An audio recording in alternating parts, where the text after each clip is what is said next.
Hello students, श्रद्धा intermediate college कचनार वाराणसी से मैं मुन्ना सर। स्टूडेंट, पिछले वीडियो में आपको मूत्र के निर्माण में प्रथम चरण का अध्ययन कराया गया था, जिसमें अल्ट्रा फिल्ट्रेशन परानिस्यंदन की क्रियाविधि का अध्ययन कराया गया था। इस वीडियो में स्टूडेंट पुनः अवशोषण अर्थात बौमेन संपुट में ग्लोमेरुलस से क्षनित पदार्थ का अवशोषण कैसे होता है, इसका अध्ययन कराया जाएगा।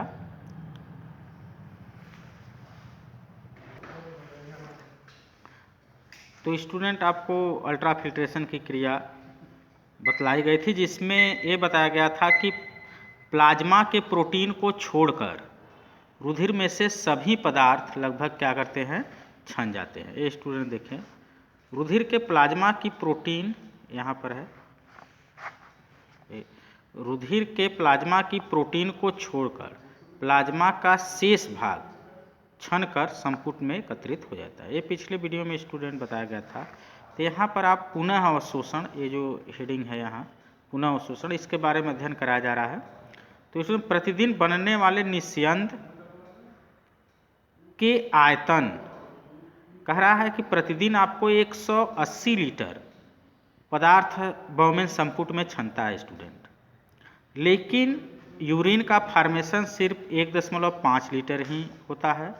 तो इससे समझा जा सकता है, या इससे हम समझते हैं कि लगभग छने हुए पदार्थ का 99% वृक्क नलिकाओं द्वारा पुनः अवशोषित कर लिया जाता है। इसी क्रिया को स्टूडेंट पुनः अवशोषण या रीएब्जॉर्प्शन कहते हैं। स्टूडेंट फिर से ध्यान दें, जो अल्ट्रा फिल्ट्रेशन या परानिस्यंदन की क्रिया बौमेन संपुट में होती है, तो उस क्रिया के फलस्वरूप प्रतिदिन 180 लीटर पदार्थ छनता है, लेकिन हमारे यूरिन का फॉर्मेशन केवल 1.5 लीटर ही होता है। तो छनने के लिए तो 180 लीटर, लेकिन यूरिन या मूत्र का निर्माण केवल 1.5 लीटर ही होता है। तो इसमें यह समझा जा सकता है कि 99% छना हुआ पदार्थ पुनः क्या हो जाता है, अवशोषित हो जाता है। किसके द्वारा स्टूडेंट अवशोषित होता है? वृक्क नलिकाओं द्वारा। तो इस क्रिया को आप कहते हैं पुनः अवशोषण। तो पुनः अवशोषण का मतलब, रीएब्जॉर्प्शन का मतलब है छने हुए पदार्थ का अवशोषित होना। इसमें स्टूडेंट आगे आप देखेंगे कि यह कार्य वृक्क नलिकाओं की उपकला कोशिकाओं द्वारा होता है, जो अलग अलग खंडों में सक्रिय तथा निष्क्रिय क्रियाविधि द्वारा अपनाई जाती है।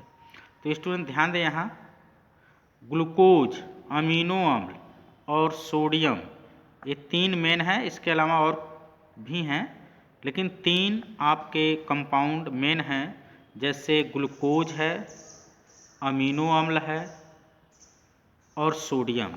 इनका पुनः अवशोषण सक्रिय रूप से होता है। सक्रिय रूप का मतलब है स्टूडेंट, इनके अवशोषण में ऊर्जा खर्च होगी।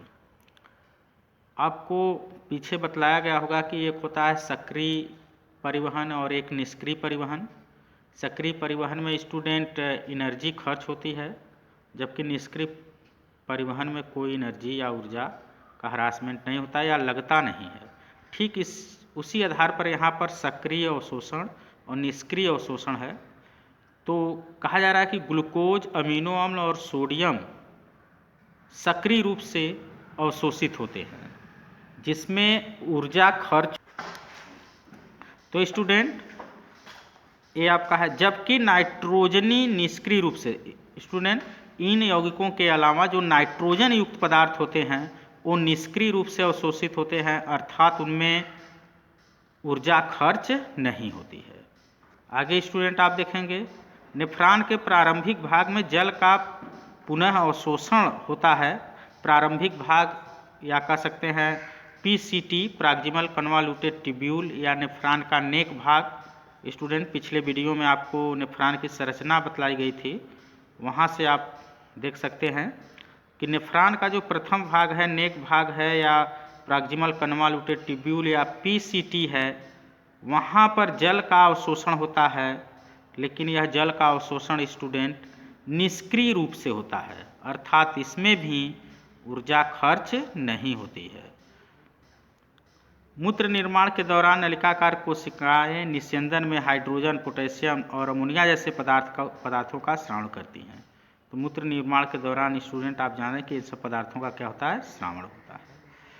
यहाँ पर स्टूडेंट आपको आगे बतलाया जा रहा है, बहुत ही इम्पॉर्टेंट कह सकते हैं, एक्सक्रीशन या उत्सर्जन का सबसे इम्पॉर्टेंट टॉपिक है वृक्क नलिका के विभिन्न भागों के कार्य। स्टूडेंट ध्यान दें, जो नेफ्रॉन है उसमें आपको पीसीटी प्रॉक्सिमल कन्वॉल्यूटेड ट्यूब्यूल या डिसेंडिंग और असेंडिंग अवरोही और आरोही नलिका, हेनले लूप, इन सब का अध्ययन कराया गया था, इसके बारे में बतलाया गया था।